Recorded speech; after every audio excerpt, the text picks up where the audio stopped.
The streets are quiet, the tourists are asleep, but the ghosts are awake. Join me as we go through the Sorrel Weed House on a legitimate ghost hunt. Let's see if we can capture something.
He was not one of our ghosts. I think he was attached to one of our guests, and he decided he just wanted to stay. And we called him up.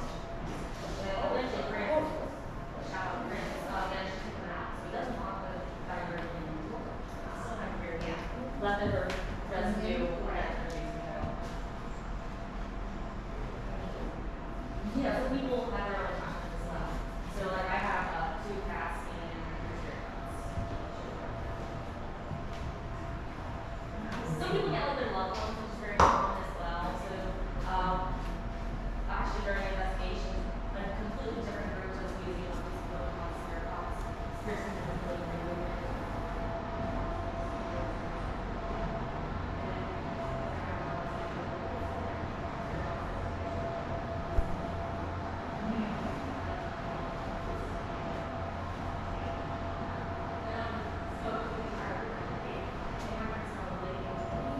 One woman in a completely separate group speaks up saying, my Aunt Tammy died 3 months ago. Oh, Tammy says hi. So, Oh, so when it's attachments, it's like hers. yeah, it's usually like people that know you while you're alive. That is very. Had one guy discover that apparently his great Meemaw was also, like, died before he was born, but still somewhere.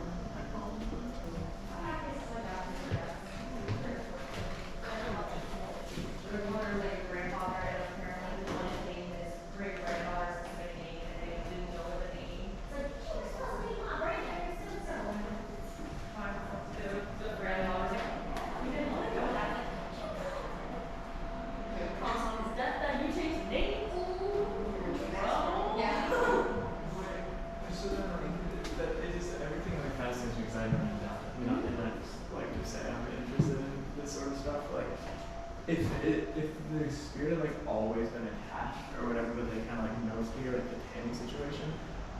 If they were to like just take a selfie with me.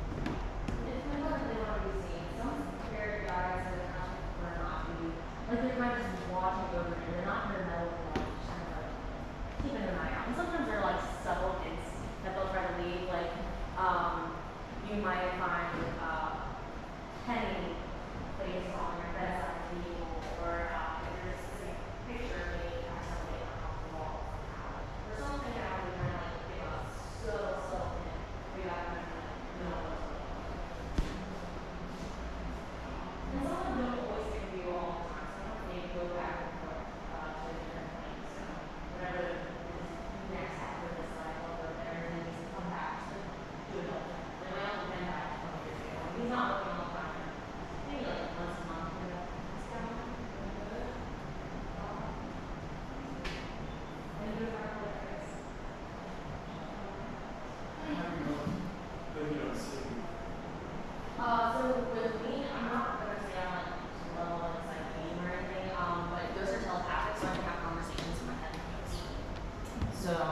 usually I'll get like a hey, and I'm like, I got a hi, hi. And I'll go through like, I'm gonna be like, what does this sound like? Yes. Oh, you're right. Yeah. And then it's weird, sometimes you get real strangers, I live in the house for a little bit, and I'm good at sharing, and I just got this random voice kind of like out from work once, I was like, "Bro, this is a nice backyard for a barbecue," I'm like, vegetarian, talk about the barbecue, who are you? It was like, my name's Robert, whatever it was, like, hi, let's take this out. And then there's a whole field that we study it. There's actually we get grades now about it, like soccer.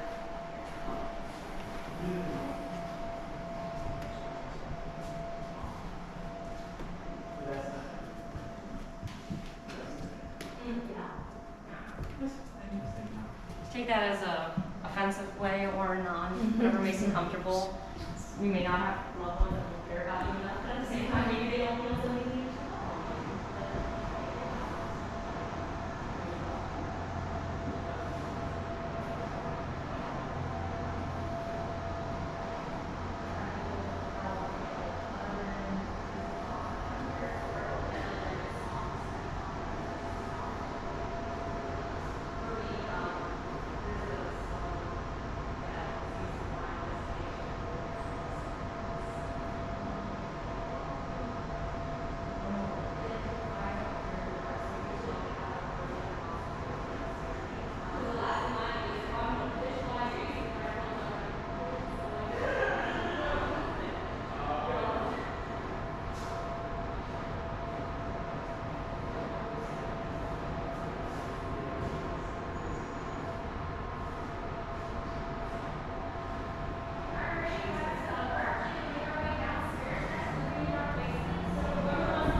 I guess we go downstairs now.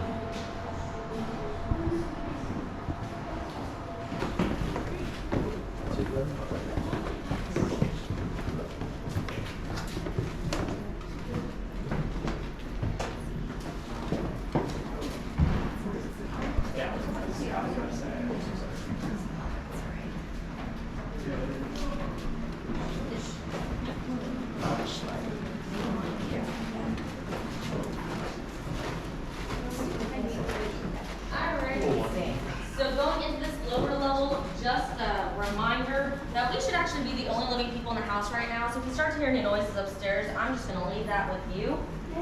Next up, the red lights are not supposed to be spooky or corny. They do help your eyes adjust to the darkness so you don't see a white glare. So yeah, they are conveniently spooky, corny, and cheesy, but that's not why you're here. And then finally, pretty much all the furniture down here will be fair game. There's gonna be one thing you cannot sit on, and I will make that very clear when we get into it.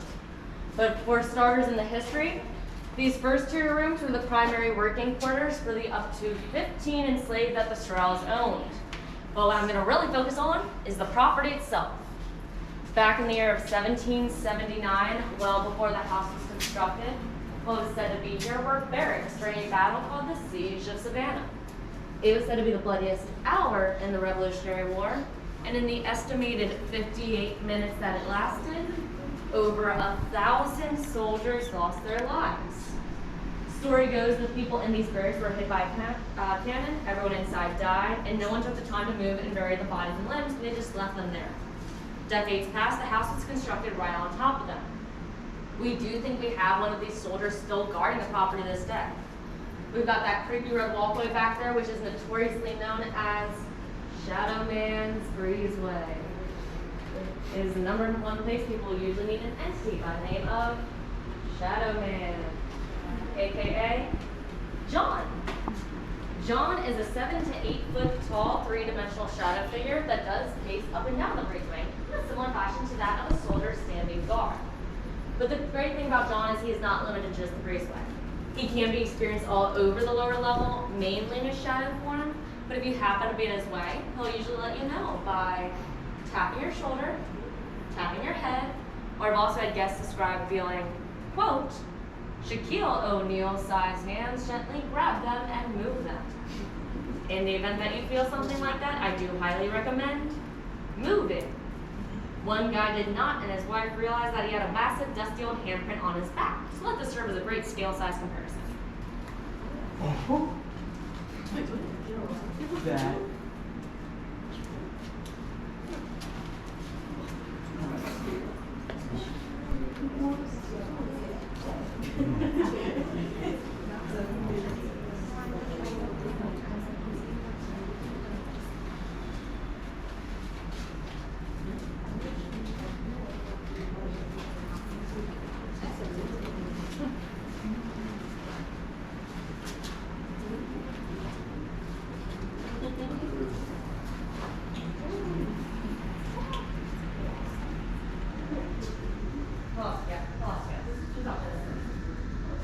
So, I'm going to move us into the next room. Whoever feels like being the team trooper, there's a handle on the left door. I smell perfume like beyond this door, just right inside this door. That's what I was hinting at with doing that. Like right here. And there's nobody near me. It smells like a floral perfume. There's nobody here.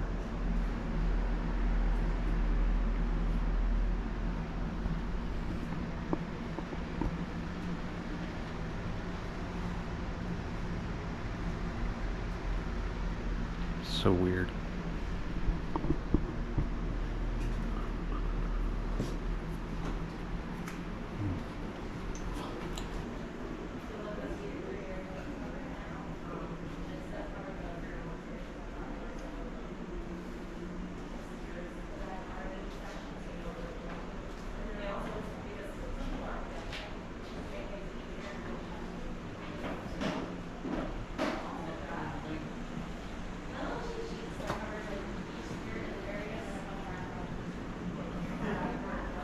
I'm gonna sit down on this couch for a minute and just kind of feel things out.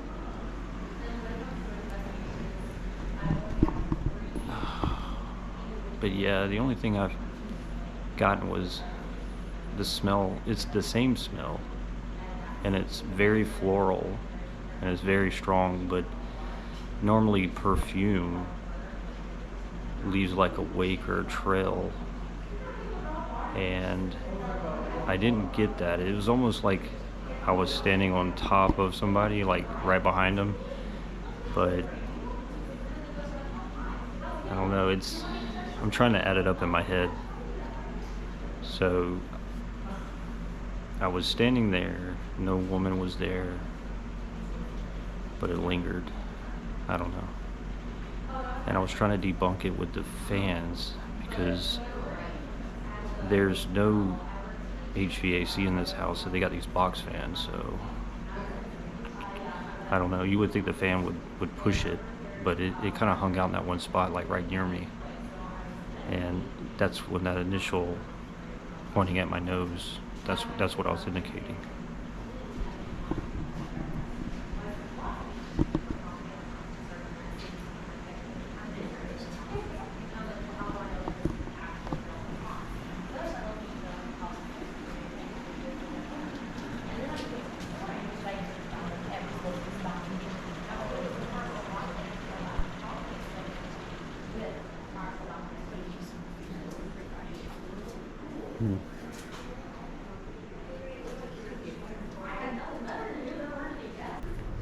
I want to take a seat on this chair. And let's see. I got an idea. I'm going to set you down about right here. Alright, I'm going to turn it off and then we're going to restart right when this thing is on the tripod.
everyone on our level.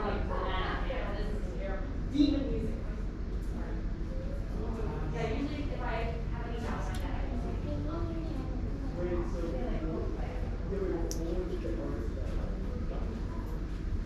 he likes Coldplay, Kanye West, and he does not like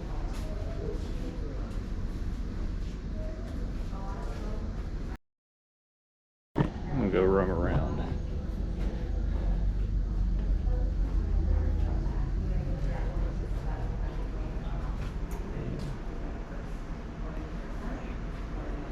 Yeah, that corner by that chair over there, I was wanting to know if you can do that wand on it, but I heard some weird, like, stuff above me. Yeah. Yeah.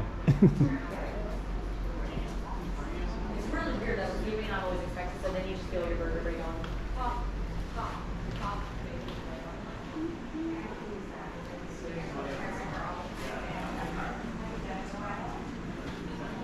Super helpful. Yeah. We also, if I get pregnant women, will guest assessor to office and then pretty much right next to them.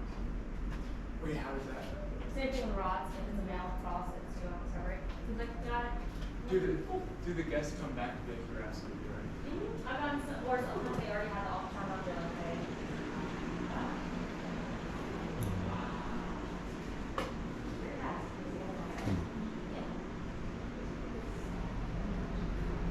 They can, depends on who's around. So when you put them on different emotions, it's typically really tied to the specific. So that would be mom. I'm gonna get the first word. Get some light. So I'm not seeing anything on that half, but this half I'm getting a little more weird sensations.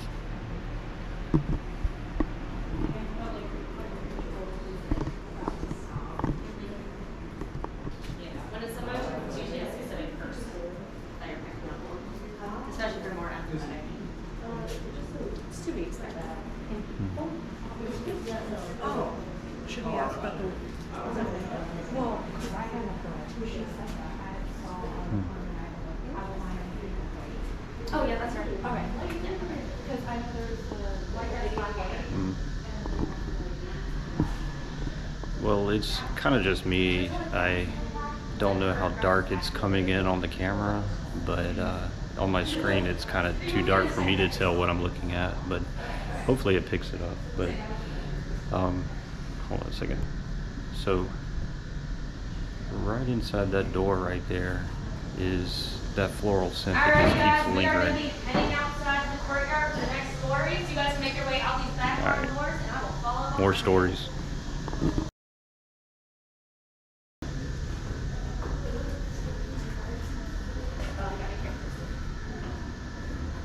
One more look.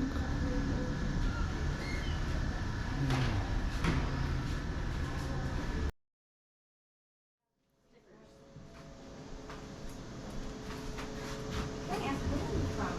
Maryland. Is this you? Oh my god, my older son, and he's great. Like I don't. So as I've gone out the gift shop, quite literally, and the cicadas are singing, and that guy next door, whatever he's singing, I guess we'll head on out the gate. So with that being said, this episode's history.